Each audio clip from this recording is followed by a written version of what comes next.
HarperCollins presents Be More Bird, Life Lessons from a Hawk. Written and read by Candida Meyrick. For my darling children, Eva, Flora, and George. Chapter 1. Hawk. Sophia Houdini Whitewing. 11th of January, 2024. New moon in Capricorn, 2.3 degrees Celsius. Clear sky, frost expected. The light has gone now, 5 o'clock on a January afternoon in Dorset, and Bird is back in her mews. A hard frost is expected in the night, so I shut the inner door to protect her from the worst of it. She shakes her tail feathers, thank you. I exhale as I leave, boots crunching across the already hard-packed gravel. 10 minutes earlier, she had been airborne on the chase, a hen pheasant in egg clump, spotted from the distance of an acre. She stooped, the hen rose, bursting from cover, Bird streamed after around the copse, out across a huge field of rough, chest-high meadow, over 800 feet from me, before I'd even broken free from the tangle of thicket. Clodhopper, human, earthbound. I eventually run after her, glancing at the telemetry, listening out for her bell. I find her in the middle of the field, perched as though almost weightless, a shrew on a few stalks of dry oxeye daisies, leaning forwards, longing for the return of the hen pheasant who she has chased, a heroic surge at high speed across a huge expanse, but which, in the end, is lost. I draw near. I offer her my gloved hand. She steps up, gentle, relieved to have been found, alert still and extremely dignified, her neck arched, eyes absorbing all movement, the fading light sharpening her vision, last chance saloon. I know that at this moment her desire for the hen pheasant is almost retrospective. She is exhausted. Her breath comes in short heaves. That stoop was at the end of over an hour's fast pursuit through the woods, over the canopy, right out across Pear Tree Park. She is thinking now of home. The hen is a dream to stash until tomorrow. But Bird is proud. She lifts strongly off my gloves, slope-soaring just for fun above the tilting field, letting the unseen eddies of gathering wind raise up and hold her. I follow, gentling her above me, commending and admiring her, praising her absolute assertion of freedom as I tag along beneath, behind, happy just to follow. The difficulty for me is that I've always and only written fiction. Sure, there were scraps of journalism, a sort of I voice, a pining, always in extreme discomfort, never feeling good or interesting enough to say what I, myself, thought about anything at all. Even talking or writing about books made me squirm. A few bad reviews dished out that I came to regret. Who was I to stand in judgment? I opted only to review books that I could honestly praise. But the me voice, the speaking as I am, the bringing forth for public display what was hidden inside me, impossible. And then I met Bird. Bird, we call her that, is a Harris hawk who we raised and trained from 12 weeks old, and with whom I now hunt daily, on land in Dorset at the edge of the New Forest, and on Anglesey in North Wales. We hunt during the season, which runs in line with the equinoxes, from late September to the end of March. Throughout late spring and summer, Bird then withdraws to her mews on Anglesey to regenerate. Here, untethered, she molts her old feathers to make way for new ones. Around the September equinox, an inner switch appears to flick to on, and she's ready to join the hunt again. The legal hunting season runs in line with the shooting season for most quarry, 1st of October to 31st of January. But hawks are less biddable than guns, and there is a period before and after open season when a hawk is in limber-up and cool-down mode, during which the law of unintended consequences may give rise to casualties. The we who raised her are my 3 children and, in the holidays, the expert falconer who got us started, taught us everything, plus his 2 boys.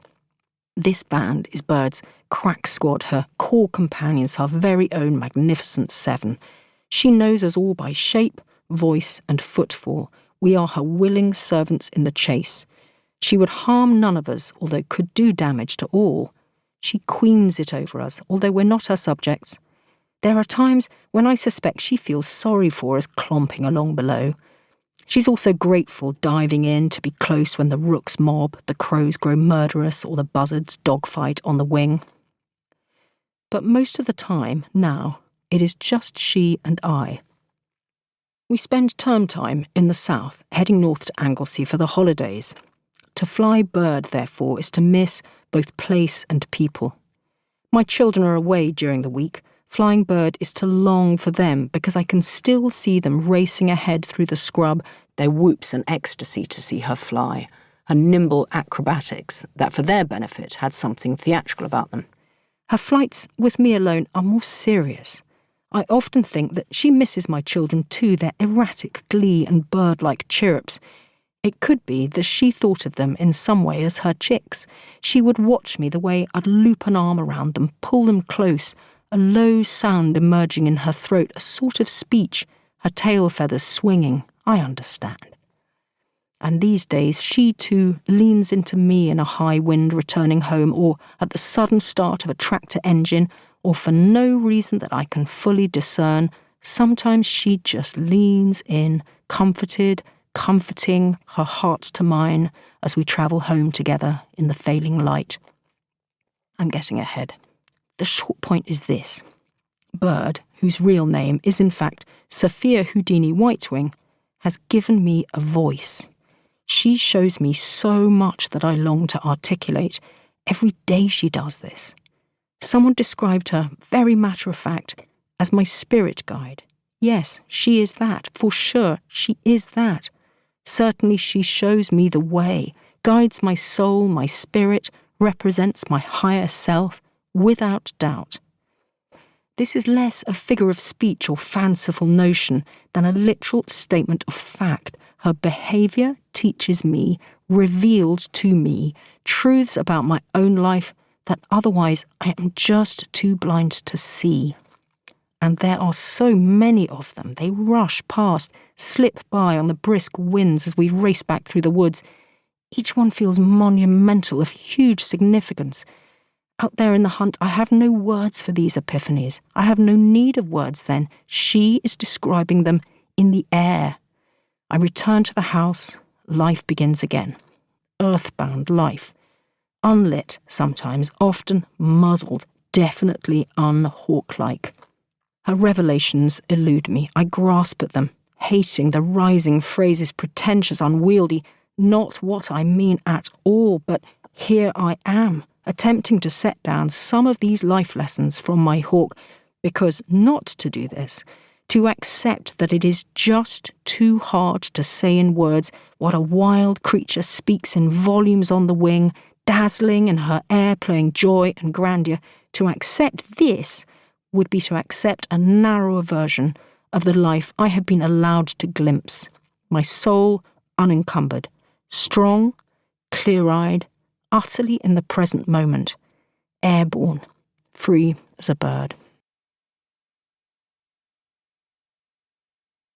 Chapter 2. Life Lesson. As an antidote to overwhelm, take the hawk's eye view of things. I have always lived too much inside my head. My head has been king of my life for far too long. Memory's been a painful well to draw on, writing novels, attempting to make things up. I found that whatever the subject, there beneath it all would be the sediment of sadness at the bottom of the bucket. Inherited ideas I'd carried around for a lifetime, thinking that by burying them I'd be free of them. Early trauma stashed out of sight, riddled through my bones, my body. Trauma that resurfaced as cancer in my mid-40s. Taking the hawk's eye view is to allow for the possibility of Bogart's line at the end of Casablanca, that personal problems don't amount to more than a hill of beans when you get the right perspective on them, see them as part of the bigger picture. Bird flies highest when she is least hungry, highest in weight. She also flies high when there are slim pickings on the ground. Taking the longer view will allow her to see if anything is stirring 2 fields away. If there's not much joy to be had, prey-wise, this is important.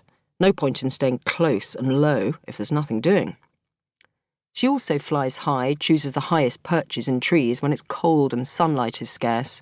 She will just get up there Icarus-like, as close to the sun as she dares, just to feel the sunlight on her back, to absorb some vitamin D. Because to get up to the light simply feels good. At any given moment, she always goes where the good is. Her head doesn't get a look in, her body is her guide, and it serves her well. You could say that she and I go off our heads and out of our minds on a daily basis in pursuit of light. This sun-seeking characteristic of hers is of long standing.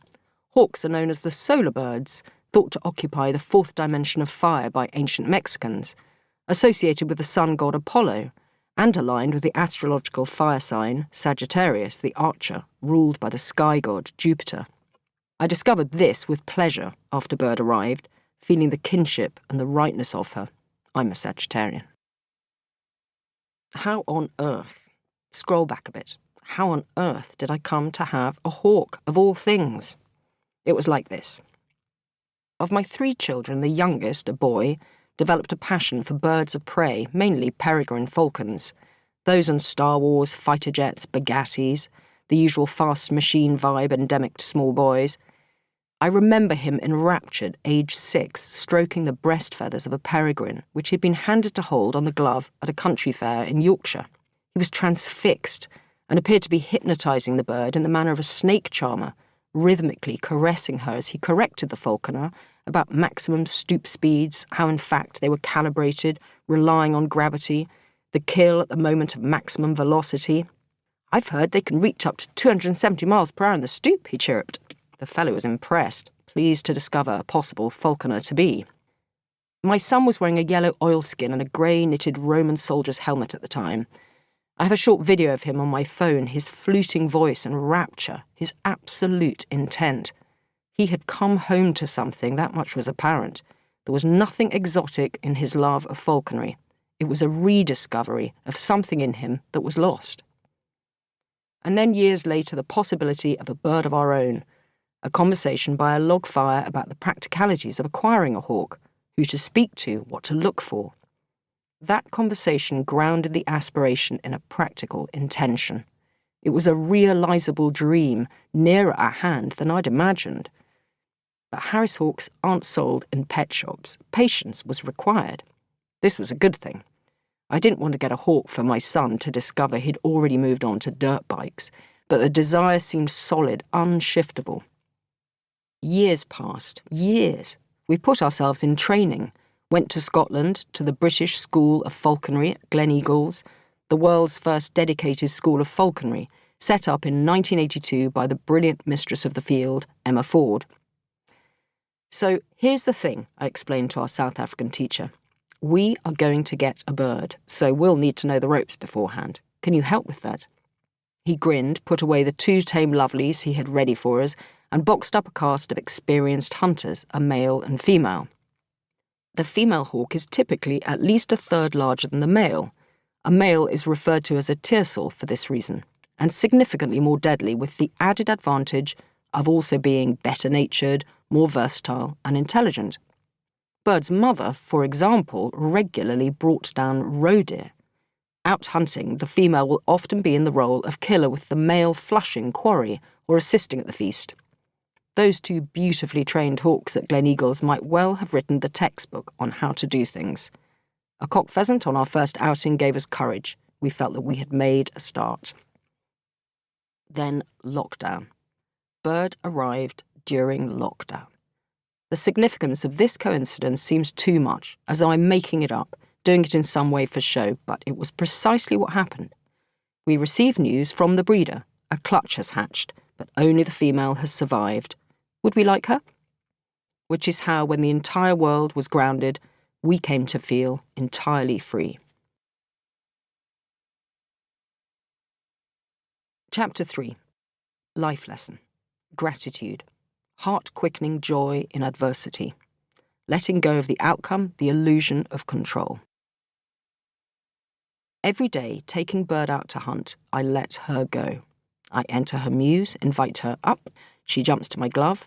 I undo the falconer's knot that tethers her to her metal bow perch on the gravel in her mews, a 2-foot-wide, heavy steel arc, the uppermost part covered in grooved rubber for a comfortable grip. She greets me with a tail wag, a low and melodious... To keep listening to this audiobook, I've left you a link in the description so you can do it, at no cost thanks to Audible's 30-day free trial.